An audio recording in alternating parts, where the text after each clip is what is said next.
Light एक शरीफ और कमजोर एडवेंचरर है जिसे उसके अपने साथियों ने लगभग मार ही दिया था। हालांकि सारी उम्मीद छोड़ने के बाद बावजूद अचानक उसके अंदर एक चीट स्किल अनलॉक हो जाती है और अब वह सबसे पावरफुल बनकर बदला लेने का रास्ता चुनता है। कहानी की शुरुआत होती है उस दिन से जब लाइट अपने परिवार को गांव में छोड़कर शहर की ओर निकलता है ताकि एक ऐसा एडवेंचर बन सके जो उन्हें आरामदायक जिंदगी दिला सके। कुछ दिनों बाद वह सपनों के शहर पहुंचता है और सबसे पहले एडवेंचरर्स गिल्ड खोजने निकल पड़ता है। रास्ते में उसकी टक्कर एक बीस्टमैन से हो जाती है जिसकी नफरत भरी निगाहें उसे चौंका देती हैं, लेकिन लाइट इसे इग्नोर करता है और आखिरकार गिल्ड पहुंचता है।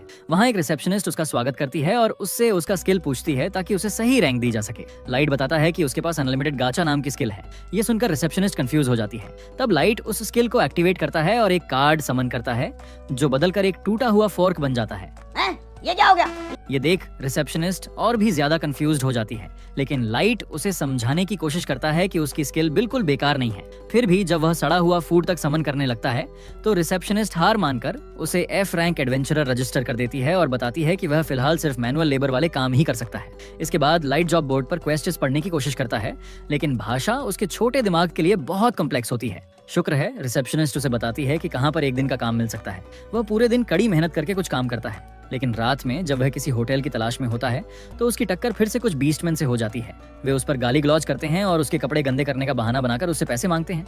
उनका लीडर उसका सारा बचा हुआ पैसा छीन लेता है। जब लाइट पैसे वापस लेने की कोशिश करता है तो वे उसे धक्का देके गिरा देते हैं और धमकी देते हैं कि उनका पीछा न करे। गिरे हुए लाइट को देखकर पास से गुजरते और भी बीस्टमैन उसका मजाक उड़ाते हैं। तभी एक लड़की उसका हाथ थाम लेती है। मिट्टी से सने हाथों से वह उठने की कोशिश करता है। तभी देखता है कि वह एक एल्फ है और डर के मारे वह पीछे हट जाता है, लेकिन उस एल्फ जिसका नाम साशा है उसे दिलासा देती है और खुद मिट्टी में बैठकर उसे गले लगा लेती है। उसके साथ आया बीस्टमैन गारू बताता है कि उनकी पार्टी का मकसद 9 रेसेस के बीच की नफरत खत्म करना है। साशा उसे उठाती है और सब अपने अपने नाम बताते हैं। वे लाइट को समझाते हैं कि उनकी पार्टी को बस एक ह्यूमन की जरूरत है ताकि वे सभी रेसेस को एकजुट कर शांति ला सकें। ये सुनकर लाइट को कुछ उम्मीद मिलती है और वह उनकी पार्टी ज्वाइन करने के लिए तैयार हो जाता है। कुछ दिनों बाद वे उसे अबिस में पावरफुल सर्पेंट्स को मारने ले जाते हैं, लेकिन लाइट की स्किल की कमी के कारण वह लगभग मरने वाला होता है। शुक्र है ड्रागो और साशा उसे बचा लेते हैं। साशा उसकी हालत देखने आती है तो बाकी सब मजे लेते हैं कि वह लाइट के क्यूट चेहरे पर फिदा है। साशा कहती है कि वह नहीं चाहती कि उनकी पार्टी फिर से कोई टीममेट खो दे। ये सुनकर लाइट अपसेट होता है, लेकिन ड्रेगो उसे कहता है कि अभी स्ट्रांग बनने की चिंता मत करो, हमें तुम्हारी चाय बहुत पसंद है। कुछ देर बाद वे अबिस के गहरे हिस्से में एक क्रॉस रोड्स पर पहुंचते हैं। ड्रेगो अचानक कहता है कि यही उनके प्लान का आखिरी स्टेप पूरा करने की सही जगह है। लाइट सबके लिए चाय बनाने बैठ जाता है, लेकिन जैसे ही वह कप्स रखता है ड्रेगो उसे पार्टी से बाहर निकाल देता है। ये सुनकर लाइट शॉक्ड हो जाता है और पूछता है कि क्या यह मजाक है, लेकिन गारू उसे इडियट बनने का नाटक बंद करने को कहता है और बोलता है कि वे कभी भी इतने कमजोर और बेकार इंसान को अपनी पार्टी का हिस्सा नहीं मान सकते। सब बारी बारी से बताते हैं कि उसकी कमजोरी देखकर उन्हें कितना बुरा लगता था। असली शौक तब लगता है जब साशा कहती है कि जब उसने पहली बार उसके गंदे हाथों को छुआ तो उसे उल्टी करने का मन हुआ था। लाइट उनसे पूछता है कि अगर वे हमेशा उसे बेकार समझते थे तो अब तक उसके साथ अच्छे क्यों बने रहे थे। इस पर गारू बताता है कि उनके सीनियर्स उसकी स्किल में इंटरेस्टेड थे और उन्हें शक था कि लाइट एक पावरफुल हीरो माइस्ट्रो है, इसलिए उन्हें उसके पास निगरानी रखने भेजा गया था। जो डिस्क्रिमिनेशन खत्म करने और रेसेस को जोड़ने की बातें उन्होंने की वो सब बस एक स्क्रिप्ट थी ताकि उसका भरोसा जीत सकें और पता लगा सकें कि वह वाकई कोई ओवरपावर्ड हीरो है या नहीं। ये सुनकर लाइट कहता है कि उसने कभी अपनी स्किल से कुछ भी काम लायक हासिल नहीं किया। सब मिलकर ये मान लेते हैं कि वह यूजलेस शब्द की सच्ची परिभाषा है। ड्रेगो तब गारू को कहता है कि वह उसे खत्म कर दे इससे पहले कि कोई और एडवेंचरर्स पहुंच जाएं। क्लियरली सुनने के बावजूद लाइट विश्वास नहीं करता कि वे इतने बेरहम हो सकते हैं। तभी गारू अपने पंजों उसके चेहरे पर वार कर देता है। वह तुरंत भागने की कोशिश करता है, लेकिन साशा पीछे से उसके पैर में तीर मार देती है जिससे वह जमीन पर गिर पड़ता है। वे सब मिलकर उसके नल्लेपन की बातें करते रहते हैं, जबकि गारो बेरहमी से उसे लाते मार मार कर उसके अंजर पंजर ढीले कर देता है। तभी उसे याद दिलाया जाता है कि लाइट की मौत को एक अचानक मॉन्स्टर अटैक जैसा दिखना चाहिए। थोड़ी बहस के बाद गारू तय करता है कि अब उसे उसके दर्द से आजाद कर ही देना चाहिए, लेकिन उसी समय वहां एक टेलीपोर्टेशन ट्रैप एक्टिवेट हो जाता है और अचानक एक पोर्टल खुलता है और लाइट अबिस के किसी और हिस्से में पहुंच जाता है। उसे पता है कि अगर कोई मॉन्स्टर मिल गया तो उसकी मौत पक्की है। फिर भी वह उसके साथ हुए बिट्रेयल पर रोते हुए कसम खाता है कि वह उन सबको अपने हाथों से नर्क के दर्शन कराएगा। अगले ही पल उसे अपने पीछे एक डरावनी शक्ति का एहसास होता है। वह मुड़कर देखता है कि एक बड़ा सा हाइड्रा उसकी हड्डियां चबाने को तैयार खड़ा है। उसे समझ आता है कि वह एबेस के सबसे गहरे हिस्से में पहुंच गया है, फिर भी वह हार मानने से इनकार करता है और नॉन स्टॉप अपना गाचा दबाने लगता है। तभी उसकी स्किल बदलकर एक शक्तिशाली युगियो कार्ड में बदल जाती है और उसमें से एक कैरेक्टर समन होती है, एक मिस्टीरियस लड़की मे उसके सामने घुटनों पर बैठती है और लाइट की फटने लगती है, लेकिन मे शांति से उसके छोटों को हील कर देती है और कहती है कि वह उसे दर्द में नहीं देख सकती। जब लाइट को एहसास होता है कि उसकी सारी चोटें सचमुच ठीक हो गई हैं, वह पीछे हट जाता है और पूछता है कैसे। मे उसे मास्टर कहकर उससे लॉयल्टी की शपथ लेती है। वह बताती है कि वह अनलिमिटेड गाचा से समन हुई एक अल्ट्रा रेयर कार्ड है और अपनी जिंदगी उसे डेडिकेट करना चाहती है, लेकिन लाइट यकीन नहीं करता और कहता है कि उसकी गाचा हमेशा बेकार रही है। तब मे रिक्वेस्ट करती है कि वह उसकी अप्रेजल स्किल से उसके स्टैट्स देखे, साथ ही वह उसे केवल मे कहकर पुकारने की विनती करती है क्योंकि वह उसका मास्टर है। लाइट झिझकते हुए मान जाता है। मे स्किल इस्तेमाल करके बताती है कि लाइट की असली शक्तियां एक छुपे हुए स्पेल के नीचे सील्ड थीं, जिन्हें सिर्फ लेवल 9999 जैसी ताकत रखने वाला ही देख सकता था। वह यह भी समझाती है कि गाचा से समन होने वाले कार्ड्स दरअसल उस जगह की माना एनर्जी पर निर्भर करते हैं। सरफेस पर माना सबसे कम है, इसलिए लाइट वहां कभी उसके जैसी समन नहीं कर सकता था। एबिस के गहरे हिस्से में ही इतनी मना है कि मेई जैसे रेयर समन हो सके। मेई उसकी बहादुरी की तारीफ करती है कि उसने अकेले इतनी गहराई तक सफर किया। लाइट रोते हुए बताता है कि गारू ने उसे लगभग इंसानी कबाब बना दिया था। उसकी दुख भरी कहानी सुनकर मेई उसे गले लगा लेती है और अपने डिवाइन मेलन से उसको दिलासा देती है। वह कहती है कि उसे और किसी बात की चिंता करने की जरूरत नहीं, बस उसे आदेश दे, वह उन सब के सिर उसके सामने लाकर रख देगी। लाइट हिचकिचाकर कहता है कि इसकी जरूरत नहीं। ये सुनकर मे हैरान होती है, लेकिन उसकी काइंडनेस की तारीफ करती है। फिर भी वह कहती है कि साशा और बाकियों को सबसे भयानक मौत मिलनी चाहिए। लाइट बताता है कि उसे कोई दया नहीं दिखानी, लेकिन वह चाहता है कि बदला वह खुद ले। इसके लिए उसे और ताकतवर बनना होगा, क्योंकि अभी तो वह चूहे से भी नहीं लड़ सकता। मे वादा करती है कि वह उसे सबसे ताकतवर बनाने के लिए अपनी पूरी शक्ति लगा देगी। लाइट उसको थैंक्स बोलता है और फिर से अपना गचा एक्टिवेट करता है ताकि अपने स्टैट्स को मैक्स कर सके। अब सीन कट होता है 3 साल बाद, जहां लाइट के स्ट्रॉन्ग बनने के ऑब्सेशन ने उसे एक ओवरपावर्ड लॉर्ड बना दिया है, जो एबिस के गहराई में बने एक बड़े टाउन पर राज करता है। उसका पूरा कास्टल मेड से भरा है, जो बस उसे खुश करने में पागल हैं। जब वे सब उसके बूट्स को चूमने की भीख मांगती हैं, मैं उन्हें हमेशा के लिए चुप कराने का ऑफर देती है, लेकिन लाइट स्माइल करते हुए उन्हें छोड़ने को कहता है, क्योंकि वो बस अपनी फीलिंग्स जाहिर कर रही हैं। कुछ मिनट बाद वे टाउन में एंटर करते हैं और कुछ लोकल से ग्रीटिंग्स करने के बाद लाइट मी से अपने बाकी सबसे ट्रस्टेड मेड्स के बारे में पूछता है। मी बताती है कि उनमें से एक अयुकी नाम की गर्ल गहराई में जाकर और ज्यादा बीस्ट को टेम करने पर काम कर रही है, जबकि एक और हॉट मेड एली टाउन को मजबूत बनाने के लिए अपनी मैजिक रिसर्च जारी रखे हुए है। वो ये भी बताती है कि नाजुना, जो पहले मुश्किल से अपनी स्टेटस से बची थी, अब फिर से कासल में काम कर रही है। इसके बाद वे कासल लौटते हैं और जैक से मिलते हैं, जो बिल्कुल भी एक नॉर्मल क्रीचर नहीं है और लाइट को बिना किसी रिस्पेक्ट के नाम लेकर बुलाता है। मैं तुरंत भड़क जाती है और उसे सजा देने की धमकी देती है, लेकिन लाइट शांत रहकर कहता है कि उसे जैक के इस बिहेवियर से कोई दिक्कत नहीं। वो मई को आराम करने को कहता है और खुद जैक के साथ ट्रेनिंग रूम में चला जाता है ताकि अपने मार्शल आर्ट्स पर काम कर सके। अगले ही पल लाइट उस पर झपटता है और एक जोरदार ब्लो उसके पेट पर मारता है, लेकिन जैक बस थोड़ा पीछे सरकता है और कहता है कि अगर उसके एबीएस सच में स्टील के ना होते तो उसके इंटरनल पार्ट्स कब के पिघल चुके होते। जब दोनों एक दूसरे पर पंचेस बरसाते रहते हैं, उधर नाजुना कासल में खुशी खुशी अपनी पेट्रोल जारी रखती है और 4 मेड से टकराती है, जो उसे उसकी डेडिकेशन के लिए खुलकर प्रेज करने लगती हैं। जैसे ही ये तारीफ उसके सिर पर चढ़ने लगती है, वे उससे पूछती हैं कि क्या वो एक बहुत ही खास जगह की पेट्रोलिंग कर सकती है, जिस पर नाजुना उलझन में पड़ जाती है। वे समझाती हैं कि वो अकेली है जो अंदर जा सकती है, क्योंकि बाकी सबको मेई ने वहां से बैन कर दिया है। कुछ ही देर में नाजुना लाइट के रूम का दरवाजा खोलती है और अंदर मेई को देखती है। वो पूछती है कि वो उसके रूम में क्या कर रही है। मेई तुरंत कहानी गढ़ देती है कि वो हमेशा इंश्योर करती है कि लाइट का रूम बिल्कुल स्पॉटलेस हो ताकि वो आराम से सो सके। लेकिन जब वो बकबक कर रही होती है, नाजुना अंदर सरक जाती है और तुरंत नोटिस करती है कि शीट्स अभी भी बिगड़ी हुई हैं। वो मेई से पूछती है कि ऐसा क्यों लग रहा है, जैसे कोई लाइट से बड़ा पर्सन उसमें लोटपोट हुआ हो। मेई जल्दी से कहती है कि ये बस बिस्तर सजाने का नया तरीका है और नाजुना स्टूपिडली यकीन कर लेती है। फिर वो एक नोट निकालती है जो बाकी मेड्स ने उसे दिया था। वो उसे पढ़कर सुनाती है, जिसमें उन्होंने मेई के खिलाफ कंप्लेन की है कि वो लाइट का रूम अपने लिए ही रखती है और वे चाहती हैं कि मेई को वहां से फायर और बैन कर दिया जाए ताकि वे सब अंदर जाकर उसकी मैग्नम ट्रंक्स को सूंघ सकें जब चाहें। मैं मुस्कुराते हुए उसका थैंक्स करती है कि उसने इतनी ऑनेस्टली चुगली की। फिर उसे कुछ पैसे देती है और नाजुना खुशी से उछलती हुई टाउन में स्नैक्स लेने चली जाती है। इसके बाद वो अयुकी से मिलती है और पूछती है क्या उसने अपना मिशन पूरा कर लिया, लेकिन ओयुकी अपने दिमाग के बोलने वाले हिस्से का यूज करने से इनकार कर देती है और एक साइको की तरह सिर्फ कैट नॉइजेस करती रहती है। आखिरकार नजुना के सवालों से थककर वो पेपर पर जवाब लिखती है। कुछ मिनट बाद नजुना देखती है कि थ्रोन रूम खाली है, तो वो थ्रोन पर चढ़ जाती है और लाइट की मैजिक वॉन्ड पर सवारी करने का इमेजिन करती है, जब तक कि गलती से थ्रोन का एक हिस्सा तोड़ नहीं देती और डर कर भाग जाती है। उसी टाइम लाइट और जैक अपनी ट्रेनिंग खत्म करने का फैसला करते हैं और मेंस बाथ की ओर जाते हैं, जहां जैक बताता है कि उसे पूरी तरह इनविंसिबल बनने के लिए अभी और ट्रेनिंग की जरूरत है। उधर मेई ने पहले ही उन चारों मेड्स को बुला लिया है जिन्होंने नाजुना को भेजा था। जब वो उनसे एक्सप्लेनेशन मांगती है तो वे सब माफी मांगती हैं और कहती हैं कि वे तो बस उसकी हेल्प करने की कोशिश कर रही थी क्योंकि वो सारा काम अकेले करती है। मैं तुरंत उन्हें कहती है कि बकवास बंद करो और उन्हें कावर्ड्स कहती है क्योंकि उन्होंने पहले कभी उसके सामने ये बात कहने की हिम्मत नहीं दिखाई। वो उनका डिमांड ठुकरा देती है और सजा के तौर पर उन्हें और ज्यादा क्लीनिंग वर्क दे देती है। थोड़ी देर बाद एली टाउन में नाजुना को विंडो शॉपिंग करते हुए देखती है और तय करती है कि वो सिटाडेल की सबसे बेवकूफ मेड से थोड़ी बातचीत कर ही ले। एक दूसरे से हाय हेलो करने के बाद एली तुरंत उसे चिढ़ाने लगती है कि उसका दिमाग बबूराव जैसा है, लेकिन नाजुना ये बेइज्जती बर्दाश्त नहीं करती और लाइट के लिए खुद को कितना यूजफुल है इसका घमंड दिखाने लगती है।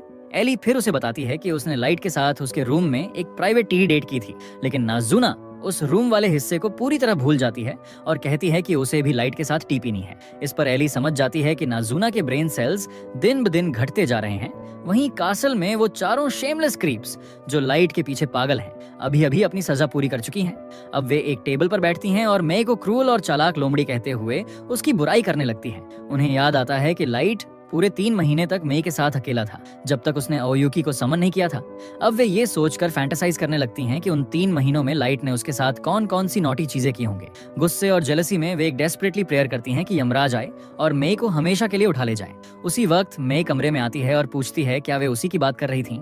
वे सब डर के मारे एक दूसरे से चिपक जाती हैं और जल्दी से कहती हैं कि वे तो बस ये बात कर रही थी कि वो कितनी अमेजिंग है। मे उन्हें बताती है कि असल में लाइट ने वो 3 महीने सिर्फ बुक्स पढ़ने और मार्शल आर्ट्स की प्रैक्टिस में बिताए थे। फिर वो उन्हें सजा के तौर पर पूरा थ्रोन रूम साफ करने का ऑर्डर देती है क्योंकि उन्होंने उसके लिए बुरा सोचा था। उस रात नाजुना फाइनली अपने रूम में लौटती है और कंप्लेन करने लगती है कि उसे लाइट से मिलने का मौका नहीं मिला क्योंकि वो हमेशा कुछ न कुछ काम में बिजी रहता है। अगले दिन लाइट एबिस की ओर जाने का डिसाइड करता है और देखता है कि नाजुना, ओयुकी और एली पहले से ही उसका वेट कर रही हैं। जैसे ही वे सब उसे ग्रीट करने के लिए दौड़ती हैं, एक हेल हाउंड सामने आ जाता है और सडनली लाइट के बॉडी में कंपी दौड़ जाती है क्योंकि उसे 3 साल पहले की वो डरावनी रात याद आ जाती है। लेकिन लड़कियां तुरंत अपनी पावर्स एक्टिवेट करती हैं और कहती हैं कि जो भी हेल हाउंड उस पर गुर्राया है उसे इस दुनिया से मिटा देना चाहिए। मगर लाइट उन्हें रोकता है और कामली उस डरे हुए बीस्ट के पास जाकर उसे पेट करता है। फिर वो उनसे कहता है कि अब आखिरकार उसके रिवेंज प्लान का पहला स्टेज शुरू करने का टाइम आ गया है। वे सब मिलकर सरफेस वर्ल्ड की ओर निकल पड़ते हैं। उसी टाइम कहीं एक क्रैक में बने सिटी ऑफ वुल्व्स में गारो इधर उधर घूम रहा होता है और अपने ब्रेन लेड फैंस की तारीफों से खुश होता है। एक गरीब लड़के को कूड़े में खाना ढूंढते हुए देखकर वो उसे लात मारकर गिरा देता है और गालियां देता है। फिर अपने चमचों को लेकर बार में शराब पीने चला जाता है। जब उसके साथी उसकी हर हरकत की तारीफ करते हुए पूछते हैं कि वो इतने ताकतवर लेवल तक कैसे पहुंचा, तो वो उन्हें याद दिलाता है कि सभी बीस्ट फोक एक खास परसेप्शन स्किल के साथ पैदा होते हैं और कहता है कि उसने बस उसी स्किल को परफेक्शन तक ट्रेन किया है ताकि वो हमेशा सबसे अच्छे और ज्यादा पैसे देने वाले काम ही चुने। ये सुनकर उनमें से एक पूछता है कि क्या उसने ये स्किल 3 साल पहले वाले कॉन्कर्ड ऑफ ट्राइब्स मिशन में भी यूज किया था, लेकिन दूसरा तुरंत उसे टोकता है और कहता है कि गारो इसके बारे में कुछ नहीं बता सकता क्योंकि वो जानकारी क्लासिफाइड है। गारो भी मान जाता है कि वो उस मिशन के बारे में ज्यादा नहीं बता सकता और फिर लाइट के साथ जो हुआ उसे याद करते हुए अपनी ही तारीफ करने लगता है क्योंकि वो उसका अब तक का सबसे ज्यादा पैसे वाला मिशन था। हालांकि उसे अब भी ये समझ नहीं आता कि फेडरेशन ने आखिर क्यों सोचा कि वही मेस्ट्रो हो सकता है। तभी मेई बार में दाखिल होती है उससे बात करने के लिए। कुछ दिनों बाद गारो और उसकी पूरी टीम उसे लेकर एबिस के सबसे गहरे हिस्से में जाती है। जब वो पहली बार में आई थी तो सब ये देखकर चौंक गए थे कि कोई इंसान इतनी हिम्मत करके वहां तक आ गया, लेकिन फिर उसने बताया कि वो लाइट की सर्वेंट है और उसे ढूंढने आई है। ये सुनकर गारो की दिलचस्पी बढ़ जाती है क्योंकि उसने कभी नहीं सोचा था कि लाइट के पास इतनी हॉट सर्वेंट होगी। वो और भी ज्यादा चौंक गया जब उसने कहा कि लाइट असल में नोबल डिसेंट था। थोड़ा सोचने के बाद उसने बातचीत जारी रखने का फैसला किया। फिर मई ने उससे हेल्प मांगी ताकि वो लाइट की लाश ढूंढ सके क्योंकि उसने उस झूठी कहानी के बारे में पहले ही सुन लिया था जो उन्होंने एबिस में उसकी मौत के बारे में फैलाई थी। गारो ने जब उसे उस जगह के खतरे के बारे में वार्निंग दी तो उसने गोल्ड में पेमेंट का ऑफर किया। गारो ने तुरंत ऑफर एक्सेप्ट कर लिया और कहा कि वो सिर्फ इसलिए हेल्प कर रहा है क्योंकि लाइट उसका बेस्ट फ्रेंड था। एबिस के अंदर जाते हुए गारो मन ही मन सोचता है कि जैसे ही वे काफी गहराई में पहुंचेंगे वो उसके मेलन्स के साथ खेलेगा। कुछ और मिनट चलने के बाद वे आखिरकार उस जगह पहुंचते हैं जहां लाइट गिरा था। गारो फिर बताता है कि कैसे उन पर मॉन्स्टर्स ने अटैक किया और वो एक टेलीपोर्टेशन ट्रैप में फंस गया था। इससे पहले कि वो कुछ कर पाते, ये सुनकर मेई घुटनों पर गिर जाती है और ऐसे बर्ताव करती है जैसे उसका दिल टूट गया हो। गारो इस मौके का फायदा उठाते हुए अपने चमचों को इशारा करता है। जैसे ही उसके साथी रास्ते बंद कर देते हैं, मेई असली घटना बताने लगती है जो उस वक्त हुई थी। गारो चौंक कर पीछे हटता है और पूछता है कि वो आखिर है कौन, क्योंकि किसी भी स्ट्रेंजर को इतनी जानकारी नहीं हो सकती। उसके साथ ही उसके रिएक्शन से हैरान हो जाते हैं, जबकि वो मे से पूछता रहता है कि क्या वो कोई स्पाई है। मे गुस्से में जवाब देती है कि वो सिर्फ लाइट की सेवा करती है और अगर उसने फिर से उसका अपमान किया तो वो वहाँ का फर्श उनके खून से रंग देगी। इस पल गारो को एहसास होता है कि वो उसकी लीग से बहुत नीचे है, लेकिन तभी लाइट वहाँ आ जाता है और मी को शांत रहने को कहता है। जैसे ही वो अपनी क्लोक हटाता है, गारो सदमे में फ्रीज हो जाता है, लेकिन फिर जल्दी से अपने घटिया एटीट्यूड में वापस आता है और लाइट का मजाक उड़ाते हुए कहता है कि एक कमजोर इंसान को किसी ओवरपावर बीस्ट से बदला लेने की कोशिश नहीं करनी चाहिए। लाइट चुपचाप सुनता रहता है, जबकि गारो हंसता रहता है और कहता है कि उसे छिपा ही रहना चाहिए था। तभी लाइट पूछता है कि उसने अब तक ये जानने की कोशिश क्यों नहीं की कि वो उस रात कैसे बच गया। गारो जवाब देता है कि शायद किस्मत अच्छी थी और फिर कहता है कि इससे फर्क नहीं पड़ता, क्योंकि अब दोनों ही एक पूरे बीस्ट फोक पैक के सामने नहीं टिक पाएंगे।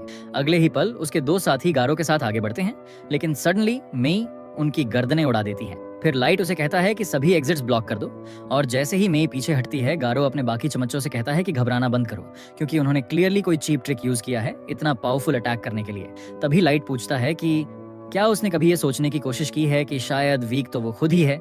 इस पर गारो तुरंत शेखी बघारने लगता है कि कैसे बीस्ट फोक अपनी सुपीरियर माना लेवल्स की वजह से इंसानों से ऊपर हैं। लेकिन जब लाइट फिर भी इस बात पर अड़ा रहता है कि इस बार कमजोर वही हैं, तो गारो गुस्से में आकर अपने चमचों के साथ मिलकर एक कंबाइंड अटैक करता है, मगर लाइट आसानी से उन सबको हवा में उड़ा देता है। वो फिर गारो के पास जाता है और पूछता है कि क्या उसके पास कोई और अटैक बचा है जिसे वो आजमाना चाहता है। ये सुनते ही गारो खुद को संभालता है और लाइट को गालियां देता है। फिर अपना ट्रम्प कार्ड यूज करने का फैसला करता है।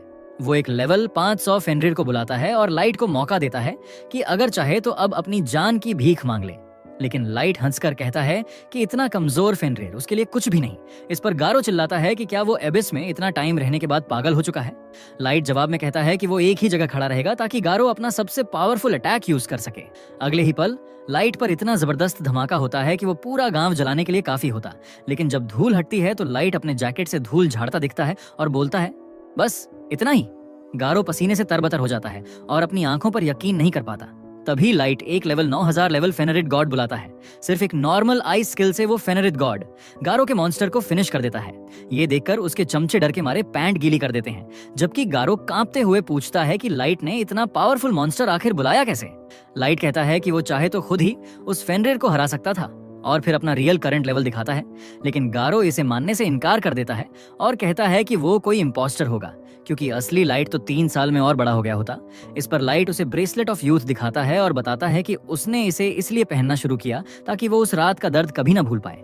अब जब उसे एहसास होता है कि उसके पास जीतने का कोई मौका नहीं, गारो घुटनों पर गिर जाता है और रहम की भीख मांगता है।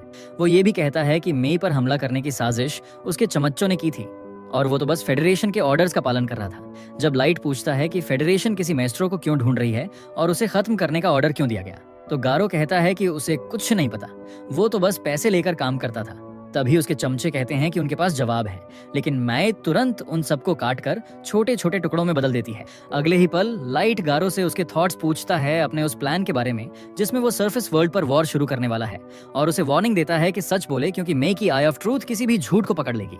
डर के मारे कांपते हुए गारो मान लेता है कि लाइट का मौजूदा लेवल पागलपन की हद तक पावरफुल है, लेकिन साथ ही कहता है कि शायद ये पूरी दुनिया से लड़ने के लिए काफी ना हो, क्योंकि वो लोग सालों से ऐसे हालात के लिए तैयारियां कर रहे हैं। लाइट उसकी बात से अग्री होता है और फिर एक पोर्टल खोलकर उसे अपने थ्रोन रूम में ले जाता है, जहां उसकी पूरी आर्मी वॉर के लिए इकट्ठा हो चुकी होती है।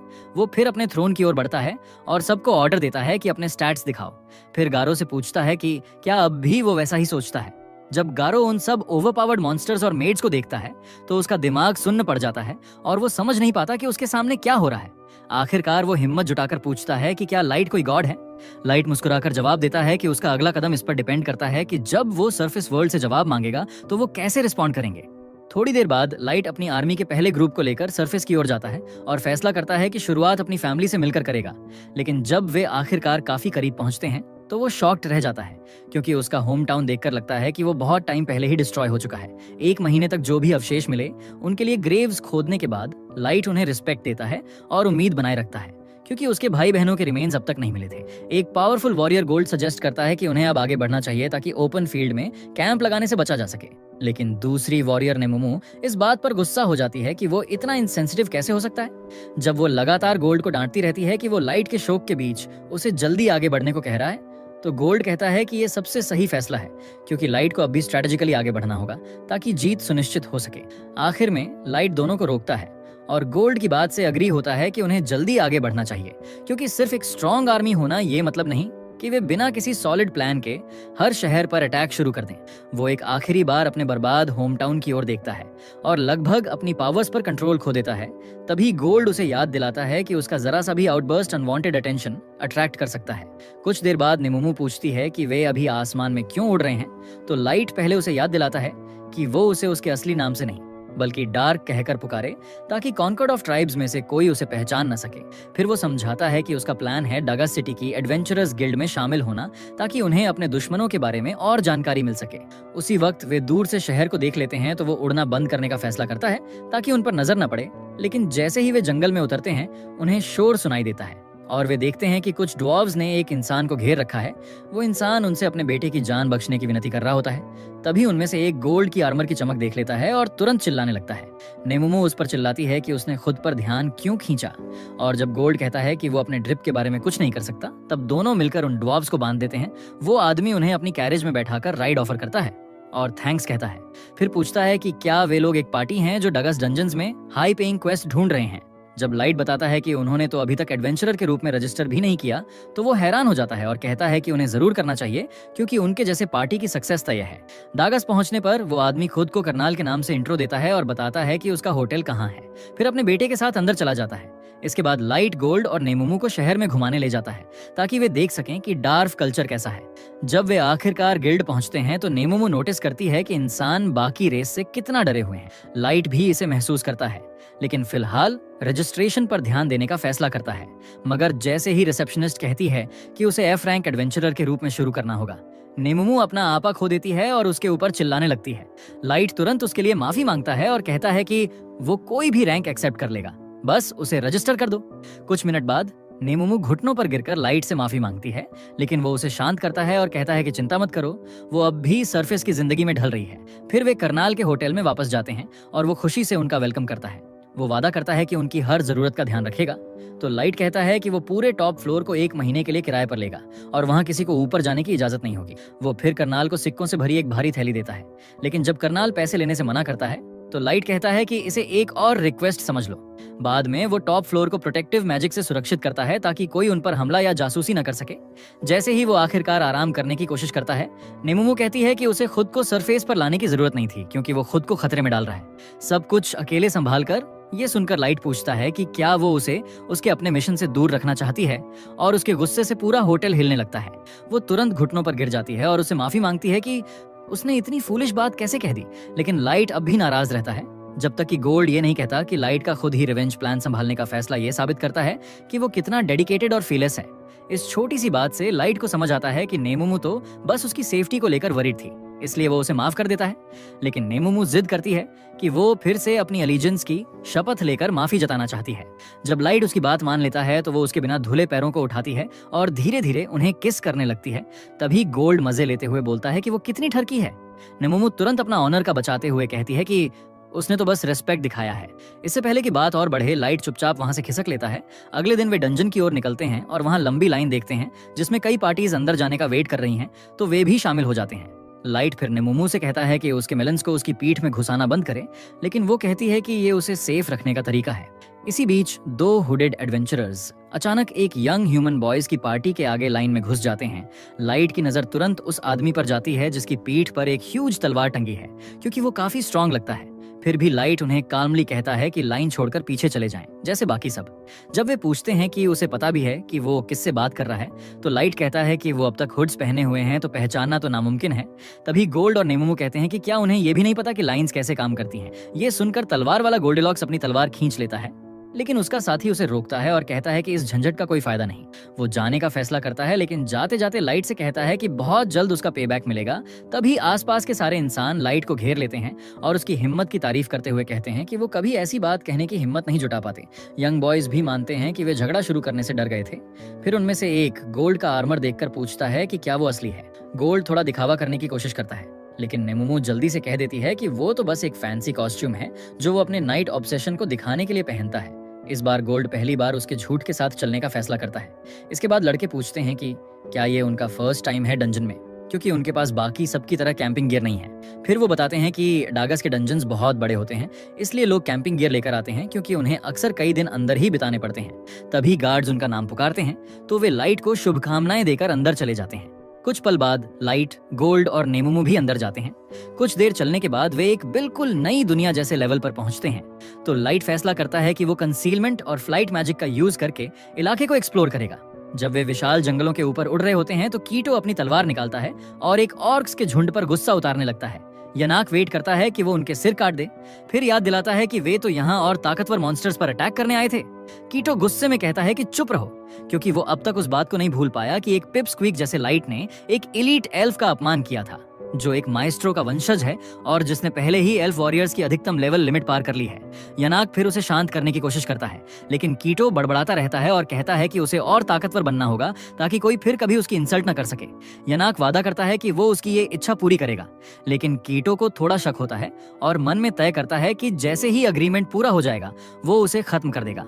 उधर लाइट तीसरे लेवल पर कुछ ट्रोल से निपट चुका होता है, तो वो वापस जाने और सफाई करने का फैसला करता है। सरफेस लेवल्स की ओर उड़ते वक्त वो पहले वाले लड़कों को देखता है जो एक गॉब्लिन झुंड से लड़ रहे होते हैं, तो वो रुककर उन्हें देखता है।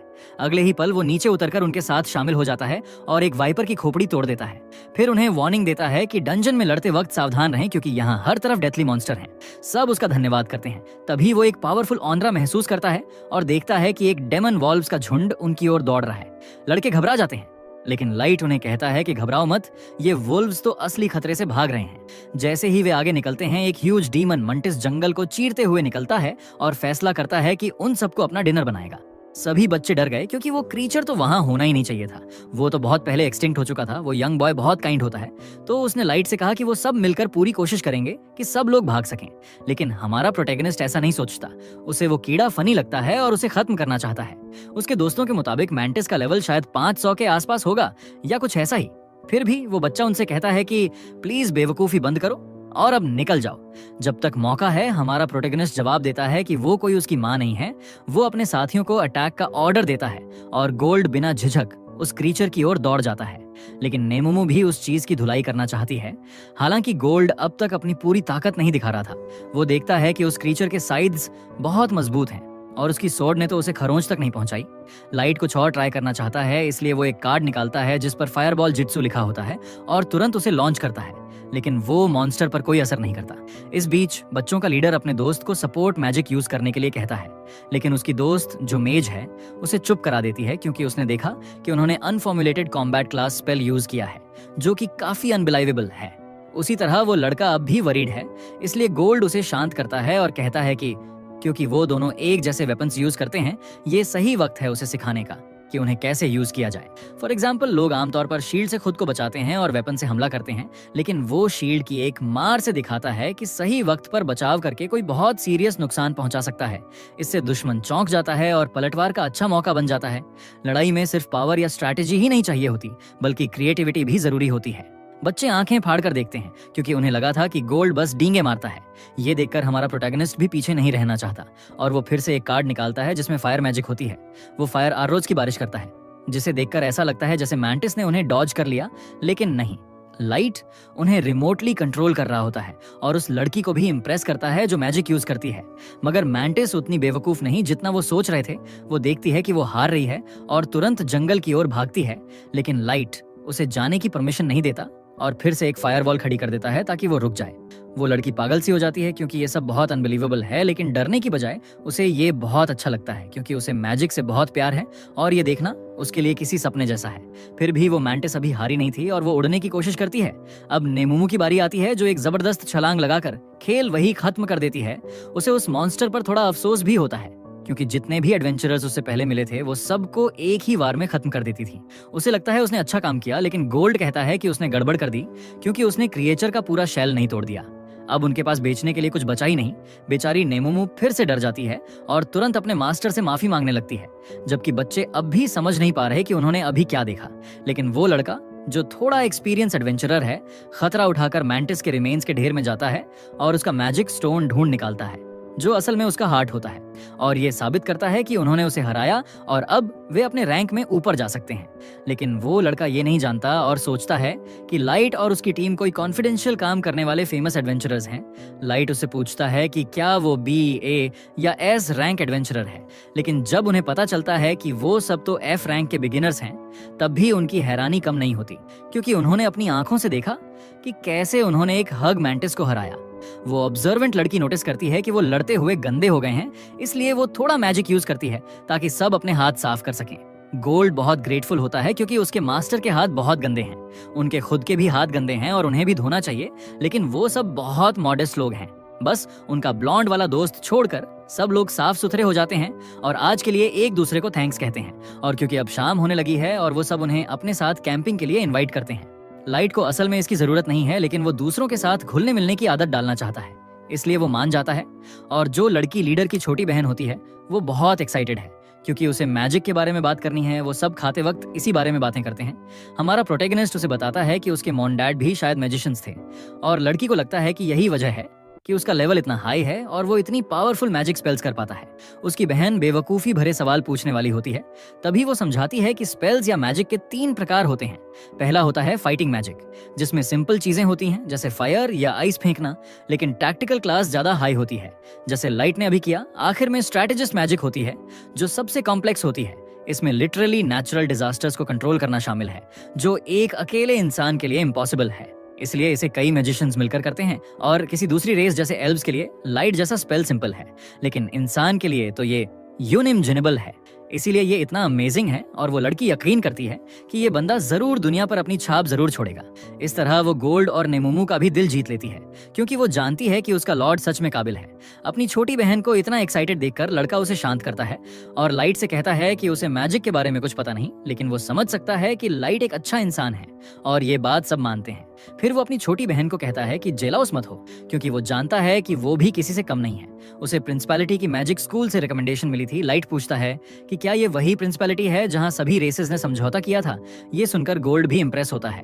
उसका भाई बताता है कि वो असल में एडमिशन नहीं ले पाई क्योंकि उनके मॉम डैड एक एपिडेमिक में मारे गए थे। यही वजह थी कि उसने और उसकी छोटी बहन मिया ने अपने बचपन के दोस्तों गिमरा और वर्डी के साथ एक पार्टी बनाई। असल में अभी उनका मकसद इतना पैसा कमाना है कि मिया को एकेडमी भेज सकें। उनके बीच बहुत प्यारी दोस्ती है और वो एक फैमिली जैसे लगते हैं। ये देखकर लाइट को अपनी छोटी बहन याद आती है। उसे थोड़ा दुख होता है, लेकिन वो उन लड़कों को यकीन दिलाता है कि वो अपना गोल जरूर हासिल करेंगे। इसके अलावा मिया का टैलेंट भी कमाल का है। उसे लगता है लाइट बस उसे अच्छा महसूस कराने के लिए कह रहा है, लेकिन हमारा प्रोटैगनिस्ट सच में इस बात पर यकीन करता है। फिर लड़कों का लीडर एलियो लाइट से पूछता है कि वो एडवेंचरर क्यों बना, और जाहिर है उन्होंने इसके लिए पहले से एक कहानी तैयार कर रखी है। लाइट उन्हें बताता है कि उसके मॉम डैड की मौत एक आग में हो गई थी। इसी वजह से वो एक ऐसी पोशन ढूंढ रहा है जो उसकी जलन और घावों को थोड़ा राहत दे सके, और उसके साथ ही इसलिए उसके साथ हैं क्योंकि वे उसके मॉम डैड को जानते थे और खुद को उनका कर्जदार मानते हैं। थोड़ी देर के लिए माहौल अजीब सा शांत हो जाता है। फिर वो ब्लॉन्ड लड़का नेमोमो और गोल्ड से पूछता है कि क्या वे दोनों कपल हैं। नेमोमो तुरंत कहती है कि ऐसा कभी नहीं होगा, उसके मरने के बाद भी नहीं। गोल्ड भी अग्री होता है और कहता है कि उसे तो मैच्योर औरतें पसंद हैं। सब हंसने लगते हैं और माहौल हल्का फुल्का हो जाता है। लेकिन दूसरी तरफ ओल्ड एल्व्स कुछ मॉन्स्टर सैंपल्स इकट्ठा कर रहे हैं अपने स्टडी के लिए। अब तक उन्होंने ओजर्स और कुछ रैंडम क्रीचर्स पकड़े हैं, लेकिन अब लगता है कि उनका अगला टारगेट इंसान है। इस पल से 2 हफ्ते बीत जाते हैं और लाइट का ग्रुप गिल्ड में इतनी कीमती चीजें लाकर फेमस हो जाता है कि अब सब उन्हें clan of the black jester कहने लगते हैं। यहाँ तक कि जब वो रास्ते से गुजर रहे होते हैं तो 2 आदमी उनके पास आते हैं और उन्हें इसी नाम से बुलाते हैं। हालांकि लाइट को खुद नहीं पता था कि यही उसका नाम होगा। नेमोमो के उन्हें टुकड़े करने से पहले ही वो दोनों अपना इंट्रो देते हैं। उनके नाम हैं सुवलान और गिलबर्ट। गोल्ड, उनसे पूछता है कि वो क्या चाहते हैं, लेकिन उनका कोई बुरा इरादा नहीं था। असल में वो तो उन्हें इनकरेज करने आए थे, क्योंकि वो महसूस करते हैं कि इंसान भी बाकी रेसेस जितने ही वैल्यूएबल हैं। ये कहकर वो जल्दी ही गुड बाय कह देते हैं, लेकिन जहां बाकी लोग डंजन की लाइन में खड़े थे, वहां दूसरी रेसेस अब बहुत बुरा बिहेव करने लगे थे, क्योंकि उनके लिए इंसानों की तारीफ बस झूठी अफवाहें थीं। फिर भी लाइट उन पर ध्यान नहीं देता। वो बस अपने ग्रुप के साथ अपनी वैल्यू साबित करना चाहता है। जब वो डंगोन के 5वें फ्लोर की ओर उड़ रहे होते हैं, तो उन्हें फिर से एलियो और उसका ग्रुप मिल जाता है। इसलिए वो नीचे उतरकर उनसे मिलने जाते हैं। बाकी सब उन्हें बहुत प्यार से वेलकम करते हैं। असल में एलियो अपनी बहन मिया को हल्का सा पुश करता है, क्योंकि उसके पास लाइट के लिए एक छोटा सा गिफ्ट होता है। वो कोई बड़ी चीज नहीं थी, बस एक बर्न रेमेडी जो उसे अपनी दादी से विरासत में मिली थी। हो सकता है वो घावों को पूरी तरह मिटा ना सके, लेकिन दर्द कम जरूर कर देगी। वो कहती है कि उम्मीद है उसे बुरा नहीं लगेगा, लेकिन लाइट को ऐसा बिल्कुल नहीं लगता। लाइट ऐसे जेस्चर्स को बहुत मानता है, इसलिए वो बहुत खुश होता है और उसका एहसान लौटाना चाहता है। वो अपना एक कार्ड समन करता है और एक सुंदर सा ब्रेसलेट निकालकर मिया को गिफ्ट देता है। बाकी ग्रुप भी उसे थैंक्स कहते हैं और मिया वादा करती है कि वो उसका बहुत ध्यान रखेगी।